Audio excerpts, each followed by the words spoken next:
Here's a tip. The building is what's called a QRE, a qualified reimbursable expense. So TIFs kind of have multiple parts, but you can create an increment. But if you don't have enough QREs to reimburse that increment, it doesn't matter. And that's where people get shot themselves in the foot. Welcome to Truly Passive Income. I'm Neil Henderson. And I'm Clint Harris. And today we have Katie Kim with us. She's a pioneering force in real estate development. She's got 30 years of experience, started her first deal at age 16. Katie has transformed communities through her companies, the Kim Group and the Kim Group ATX. She's specializing in urban infill and adaptive reuse projects, music to my ears, from revitalizing historic properties in Peoria to expanding into the Austin market. Katie brings unique expertise in creative financing and public-private partnerships. Katie, how are you today? I'm doing great, guys. Thanks for having me. Absolutely. Thanks for being here. Hopefully this sounds like a normal episode for all those listening. We are facing some challenges. Neil and I are both recording this from our houses. We live on a small island outside of Wilmington, North Carolina called Carolina Beach, which is currently covered in about 4 inches of snow and ice. So we couldn't make it to the podcast studio today. We're all hunkered down doing the best we can. But I didn't want to skip this episode because we're talking about adaptive reuse, among other things. So wanted to get this one on the book. So Katie, excited to have you with us. Let me ask you this first question. Something in your bio. So you started your first real estate investment deal at 16 with no personal investment. Please, can you walk us through how that came together and what it taught you? And there was also some creative financing involved there. Is that right? There was. And actually, kind of growing up. So I grew up in a real estate development family and in a construction company.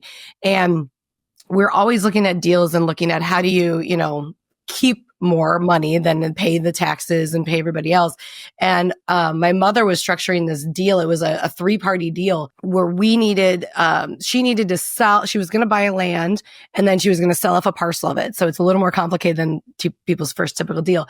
So what she did is her attorney and her team, right? Because we leveraged our team for how to put together the best deals, as well as said, hey, assign the property to your kids and have then your kids sell. And so when we were starting to talk about them, like, well, wait a second, like I'm on the hook for this. And I'd sat in all these meetings of negotiation with my mom through the years. And I said, well, what's our cut on it? And she goes, well, no, you're just my child. Like, we're just going to do this. I'm like, no. Like, what's my cut on this? Like, there's a liability here. There's risk. And so it's kind of was giving that back to her. And actually I did get a cut. I'm not going to say how much but it was really almost like being that conduit, being that different team member in that deal. But being able to sit at the table and see these other guys sweat if this like 16-year-old didn't sign it because they had like a national tenant that was doing a design build on the other side. And it was one of those like domino effects. If this doesn't happen, this all goes. And we had the conversation before the closing room table, but it was interesting to be in the room at 16 with all those guys and have that conversation. And then it was kind of like asking the question of how do people come into deals and what are the different roles people have in those deals? And that has always fascinated me with development, with investment. How do you come in and one of the things I just was talking with a client is how do you structure the deals so you get your non-negotiables and it's attractive to the investor? And like, what's the back and forth conversation in that? And I'd love those conversations. Wow. What a man. See, first of all, careful with the way you raise your kids, because that can turn around and bite you in the butt. It's already happening to me. No, I love that. So, I mean, you're a natural from early age. Before we get too far, obviously right away, I've got like 3 or 4 questions, but before we go down that road, I have to continually remind myself that I've read your bio and I know more about you than our listeners do. So let's take a step back. Tell us a little bit about, who you are, where you came from, how you got to where you are now, the projects that you started out doing and what you're working on now. Yeah. So as I mentioned, I grew up in a construction real estate development family and a lot of entrepreneurs. My grandfather started it back in like 1948 and he was building homes. And I'll make this short, but and then his grandpa or his dad gave him $5,000, back in the day to go buy land and build his house on the side. He built it and sold it before he finished it.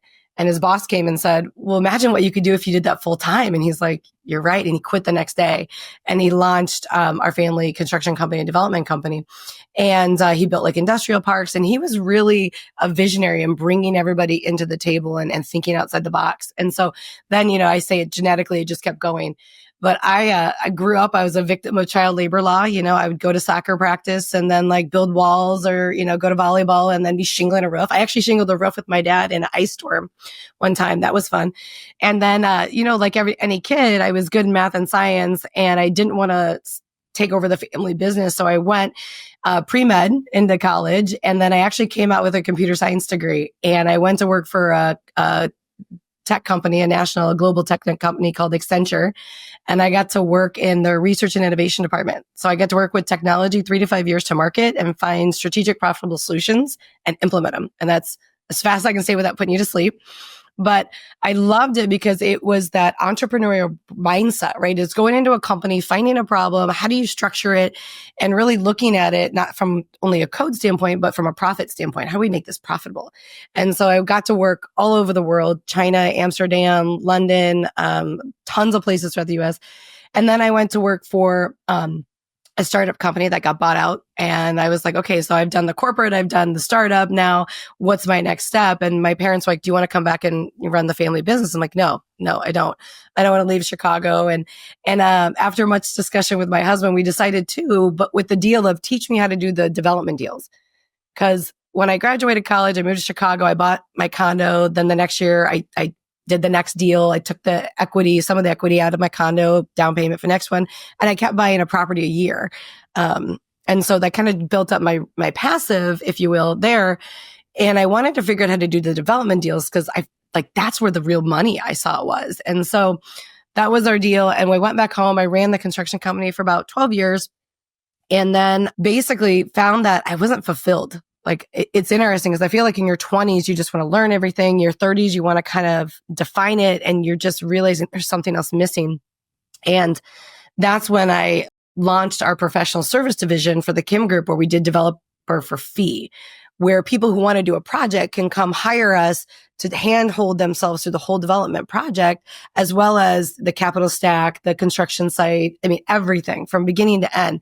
And so I found out I really, really loved that. Like I loved helping people figure out what a lot of people don't know and holding their hand through the process so they can learn. So our first project, so I gave my parents a year notice for everybody. Everybody's like, oh my gosh, you quit on your parents. So I gave them a year notice.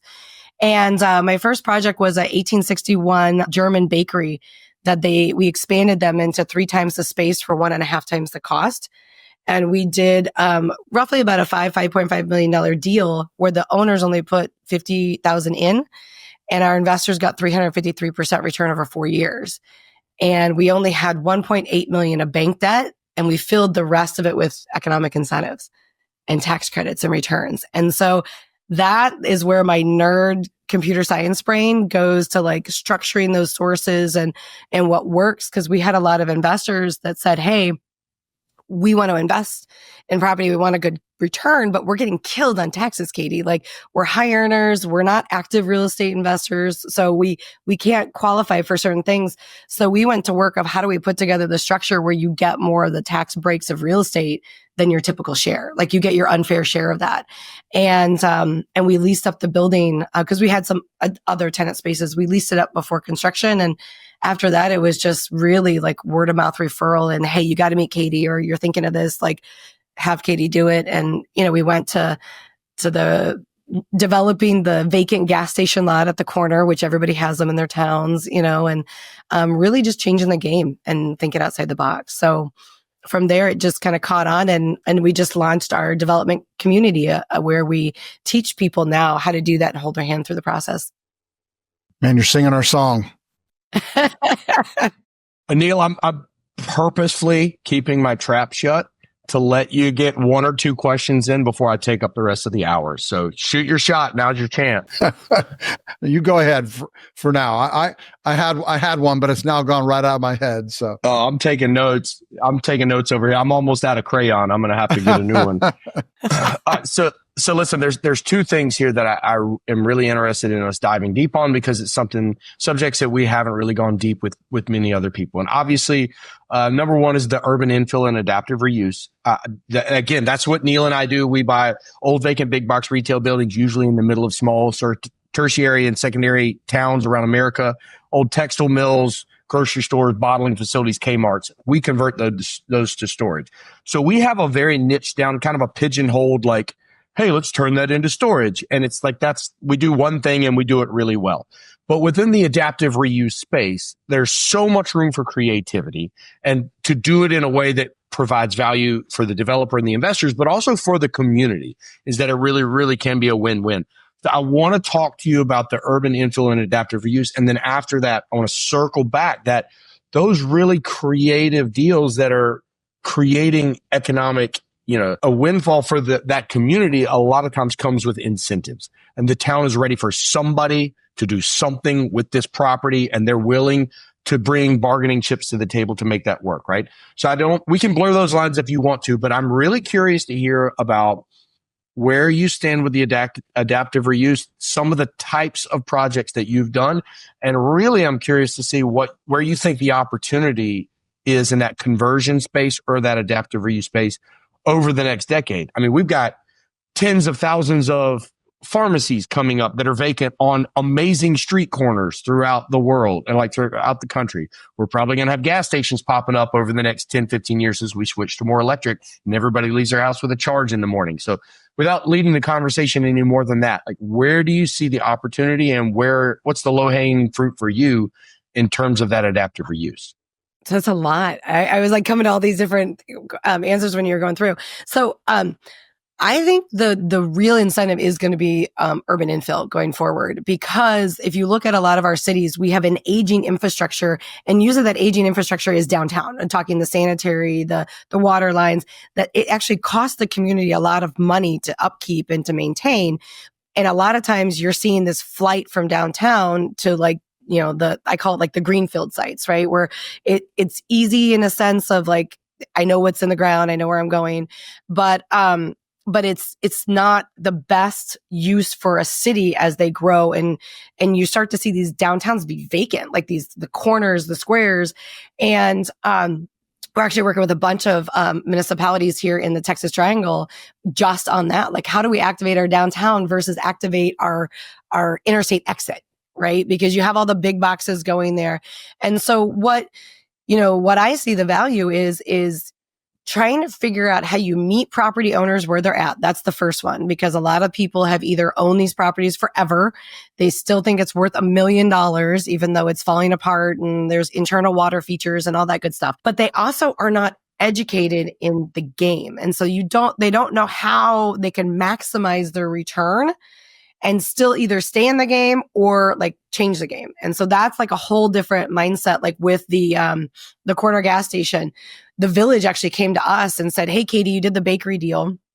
And, we have now, here's our next problem, right? Like, we need this gas station lot because the downtown had started to fill in with shops and restaurants and boutiques, but there's this blighted restaurant or blighted gas station right there. And so they're like, we can't get him to move off dead center. He wants, 3 times what it's worth. There's no way we can cash flow this. Nobody can do it." And I was like, yeah, and you don't have no further remediation from EPA and all those things.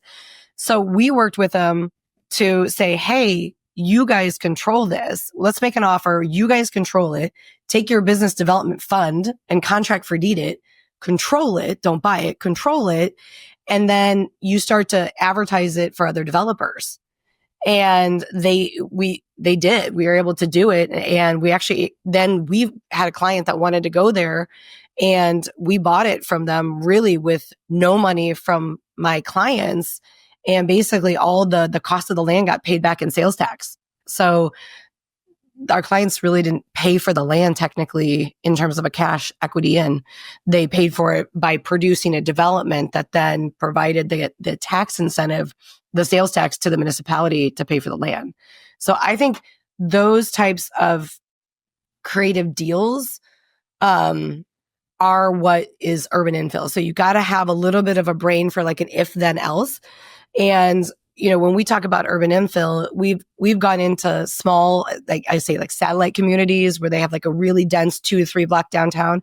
And we've actually brought in consultants to help them create a TIF district, to create a business development district, a SSA, historical districts. And we teach the council and the people along the, about the process and why this is good and why you need it. And, with the Trefskers deal, you talk about that economic ripple effect is 2 years after construction, that town that really had not seen any development saw $15 million of development. 4 years after, it saw $36 million. And like, we're going to go back and look at it again because there's even more happening. And without those incentives being in place, it would make that development that much harder and that much slower. But what we did is we didn't create it just for our project. And that's what I think is very key with urban infill is you got to look at that ripple effect. It can't just be you. It has to be a rising tide lifts all boats. So we fought, and the mayor actually gave me some colorful language before a couple council meetings that, there's no, effing way that I'm going to get this passed. But we told the story, like, this is why you need it. And so then in central Illinois, there's a town, Peoria, Illinois, where is the old whiskey district where like Johnny Walker was created and started. But now all these warehouse buildings are blighted, they're vacant, and they're beautiful structures, but nobody wants to go down there. Crime's in there. I mean, we all have those places. And so back in 07, 08, the city said, we want to target this area. So they created a historic district, and that's different from a historically registered building, but you get some of those same incentives if you play the game right. And then they created a TIF, an enterprise zone, a River's Edge district. And so they basically threw out this whole area as a silver platter for people to come and say, like, we want you to develop here. And we actually had some Caterpillar execs that said, hey, we want to get into the game, Katie. This is what we want to do. Like, where can we find a building? We did. And we actually did the whole project.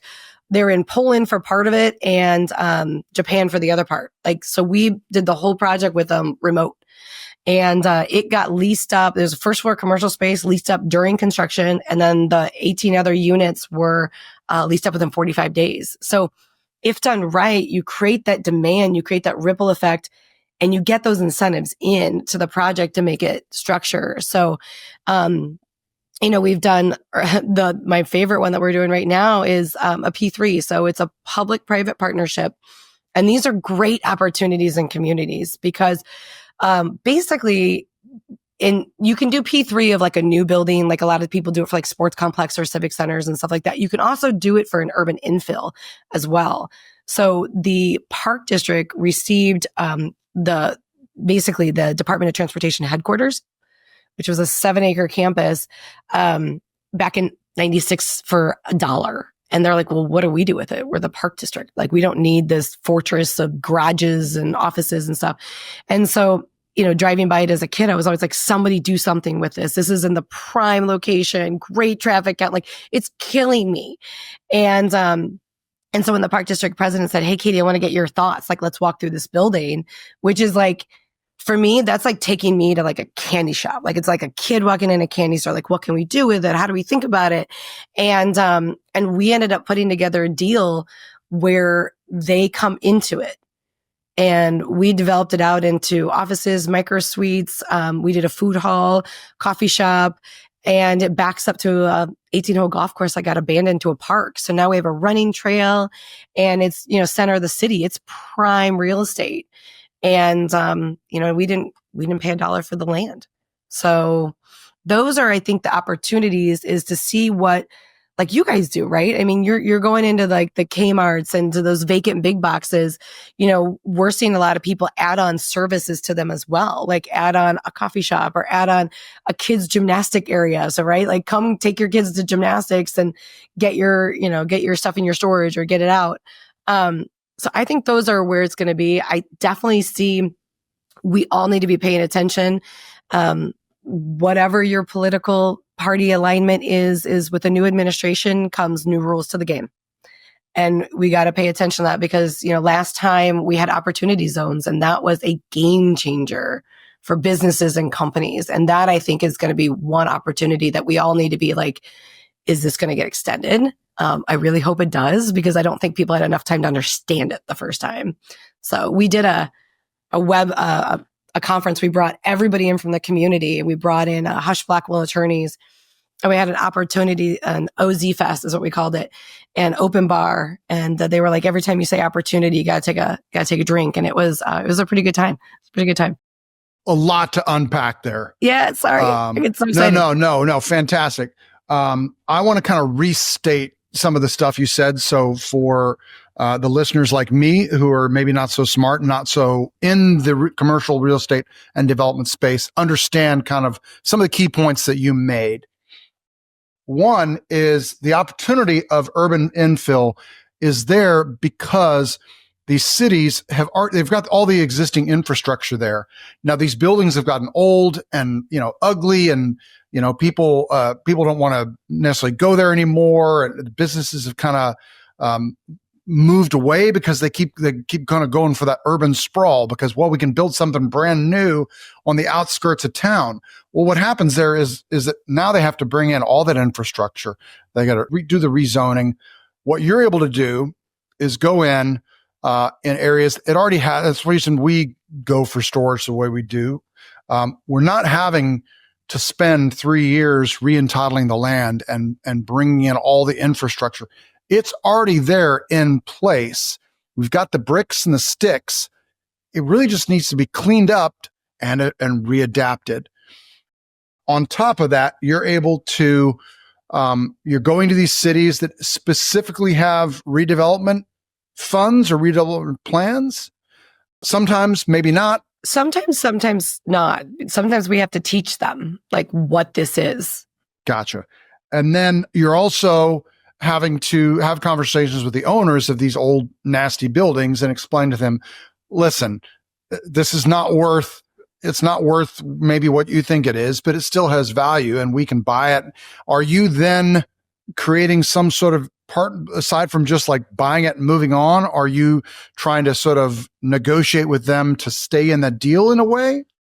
So that's a great question. The typical sales answer is it depends, right? So what I like to do when we go into a project is I am a big whiteboard person. So I throw everything on the whiteboard mentally and actually and look at like what do they want out of it, right? Like, a couple of our owners, they were going through divorce. Okay. So they just want to be done, right? Or they want to go through this or that. And so, when I'm looking at those types of deals, like how do you structure it? Do they want to stay in the game? Do they not want to stay in the game? Because you don't really know them, right? You don't have a relationship with them. So sometimes keeping them in the game is a little scary. I always want to have that. But there's also ways that you can pay them out differently. So it really depends, because even leveraging like TIF, you can do a contract for deed where the payment is your TIF increment. And that's not only backed by you, but it's backed by it's backed by the government, So it's kind of a twofold of a security. So it really looks at like, what do they want? And what do they need?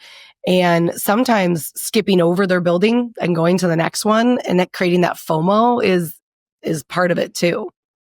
So when you say TIF, you're talking about tax increment financing, where the future real estate tax increases can actually fund the infrastructure projects. It's like you're getting a cut of that future taxes.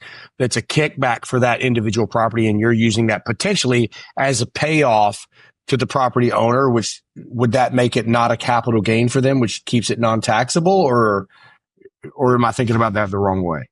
You're thinking about the right way. So I'm going to say, like, make sure you consult with your tax accountant and your attorney accountant on that structure. But that's kind of the mindset. So like, and it's different because the other thing with TIF, so I like when you say tax incremental financing, and I'd like to, like what Neil said, there's some people that are familiar with it or not, give a quick, like, what is, like, when you said that, Clint, is perfect, is like, so put some real numbers with it. If you buy a property and say, for simple numbers, that they're paying $10,000 in taxes, right? But you increase the property value to where now you're paying $100,000 in taxes. So you would take what we call the base EAV, which would be that, which is taxed at the 10,000, and we would subtract it. So your increment, your TIF increment, is $90,000 per year. And now usually they go over 23 years, they can be extended, et cetera, et cetera. but you can negotiate how much of that increment you get back. And you can also negotiate, do you get it up front or do you get it on a pay as you go basis? And that's a whole different strategy of what you want to do. The other key part with TIF is that you can actually sell the property and still keep the TIF payments coming to you. So like, blow that out of your mind. So that is, again, it's the fun part of like how can you use that structure? So when you're looking at doing a redevelopment and even selling it, part of what we work with our business owners is that strategy of generational wealth passing, like how you guys can keep the TIF as an annuity, as a payment. We did a portfolio sale, kind of that same where we staggered it and it was really a capital gains tax strategy play.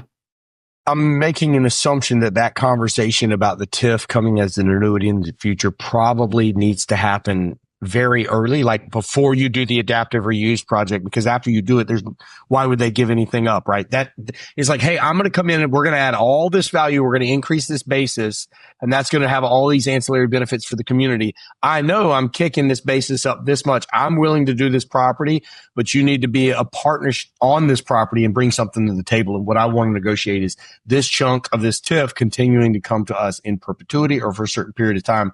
That conversation has to be done before you put a shovel in the ground, right? Absolutely. It's that old saying, what is like, don't buy the cow when you can get the milk for free, right? Like is you have to, I don't do that. I don't even want to buy the property until I have a redevelopment agreement in place. So when we put together our deals, we control the deals.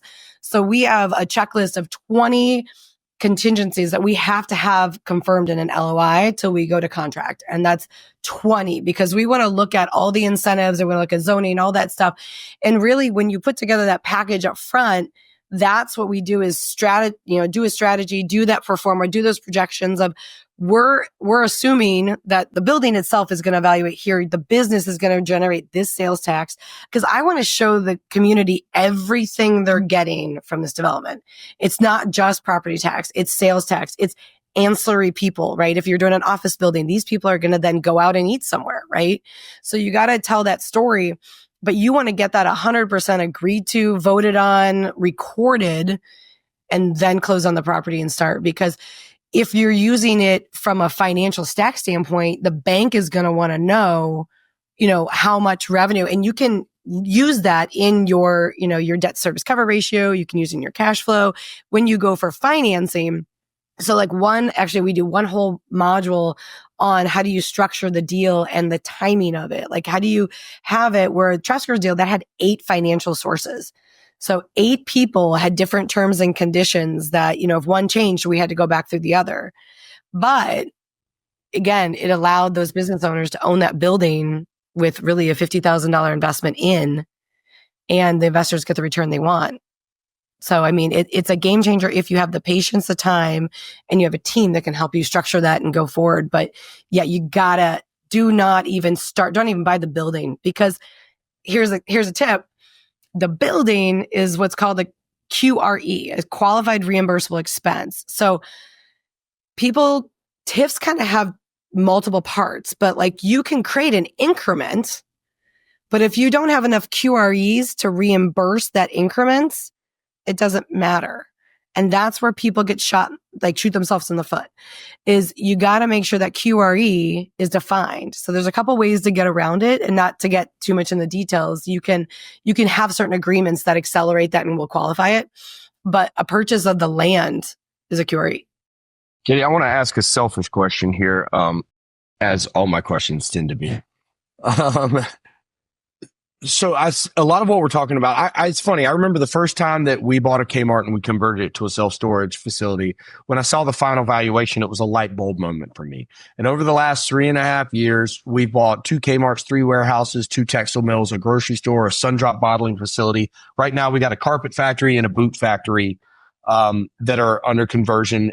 Most of our projects have been empty anywhere from 8 to 12 years. They have the hole in the roof, the leaks. They've been a blight on that community. There's weeds growing through all the cracks in the parking lot. And the town is ready for somebody to do something with it. And because that, we get the building for pennies on the dollar compared to the replacement cost. We want the ugly duckling that we can turn into a golden goose, right?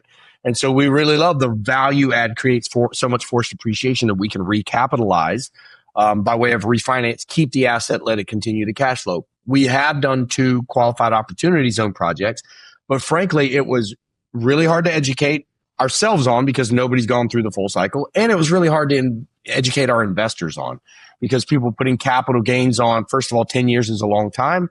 And there's a barrier to entry in terms of the education there. That's kind of what we see, but we have not really been playing that tax incentive game, with the exception of some of the low hanging fruit that's right there with individual deals and individual municipalities. With that being the average type of deal that we go after. And our next deal is a 200,000 square foot office conversion that we're looking at in Georgia. It's a $20 million total project, comes with acres and acres of land that we don't need. Would you say, what do you think the chances are that we are leaving a lot of meat on the bone or missing opportunity with these types of projects by not using someone like you to look at things like a TIF or things like that? Is it going to be 1 or 2 of those here or there, or are we missing a big piece of the pie here? How are you structuring your deal? I'm going to say yes, but how are you bringing all investors in? Are you doing like 80-20 or like a 60-40 or? Yeah, each individual deal is different. We did about 10 that were individuals. Right now we're wrapping up a fund. So we're right at the end, about $500,000 to go of a $10 million fund that's being used to do $30 million worth of projects, which convert to about $80 million in storage. Our average deal is we're buying a building for $1 to $2 million. We're putting $2 to $3 million into it. It's going to price somewhere in the 12 to 17 million range, depending on the market, everything else, the storage, the demand in the area. So we've done individual deals. And we're changing deal structures right now. We've done pro rata. We're about to switch to a waterfall system with a couple hurdles. So there's a few different ways that we can do it and have done it. Does that deal structure is there a best way to do it based upon what you've educated us on today? It always depends. But what I would say is I think you're leaving a lot of opportunity, AKA money, on the table for sure. In looking in those, because where I go with is like you're taking that value and you're increasing it. So even doing a simple projection, and here's the tip too, is that TIF or tax increment financing, there's districts, but you can still go to a municipality and negotiate a similar deal. Like that's what a lot of people don't understand, especially if something's been blight and you have a pain point, right? Where there's pain point, there's always opportunities. So like I would look at when you go into those communities, what do they have? What are their pain points? What do you do? And then also even look at like, how do you increase a service into those areas? And it may be selling part of the parking lot out for a pad site that generates for a coffee shop or generates sales tax. And you keep some of that sales tax coming back to you, right? Like again, sell the building, sell the property, get some of that increment continually coming through back to you. And, as Liz, one of my clients says, is like every time she talks to me, I save her money. The first time I met her, she was doing a historic tax credit project.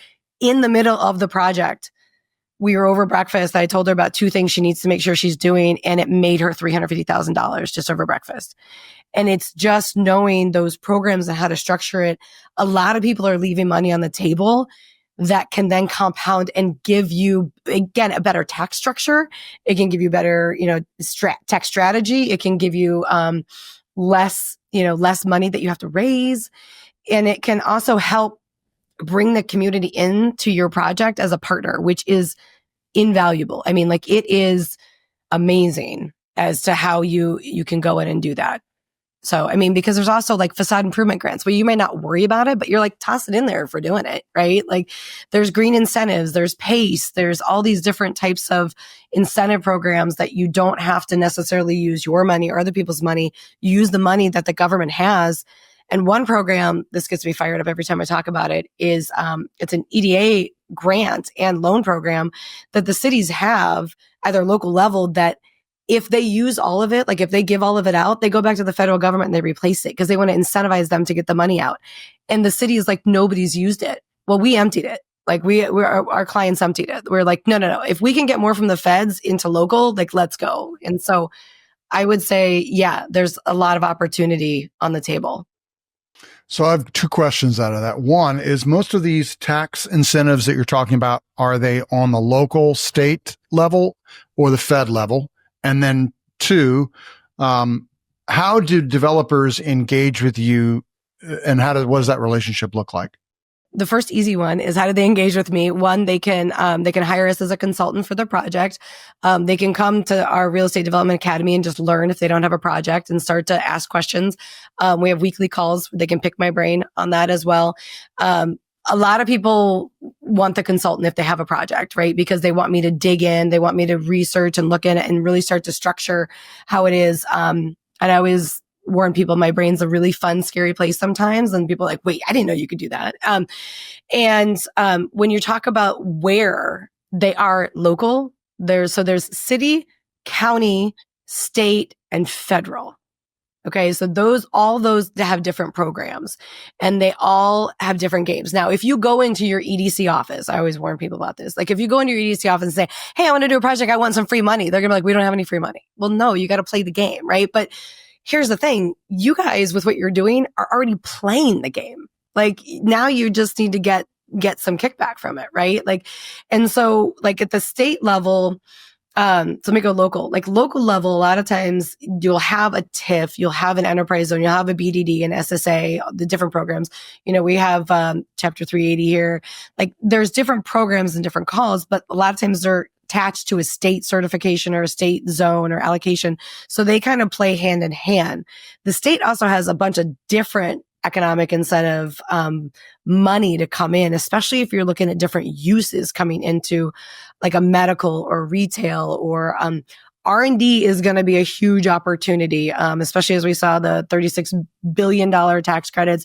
You see a little tangent here. You're going to see states look at their R&D tax credit. Texas is already doing it.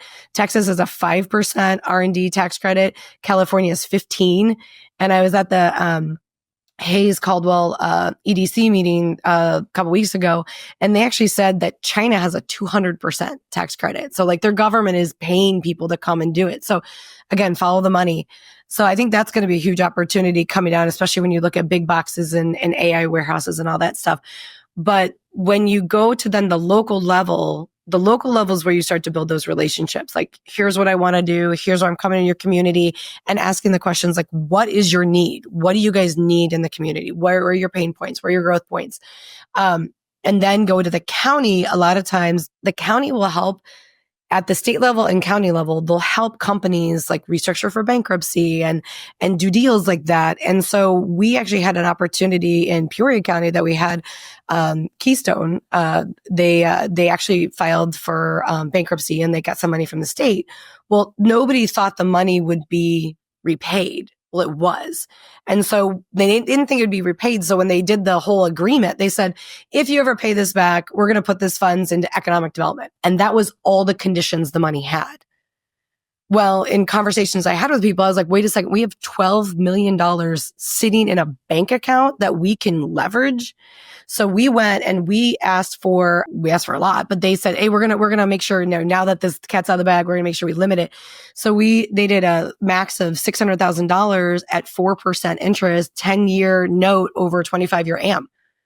Like, cause they were like, what do you want? I'm like, well, I want that. Like thinking I, probably wouldn't get that anyway. And they're like, okay, let's do it. I'm like, crap, can we do 30? But it's those types of deals that you may not even know that money exists there. And a lot of people don't.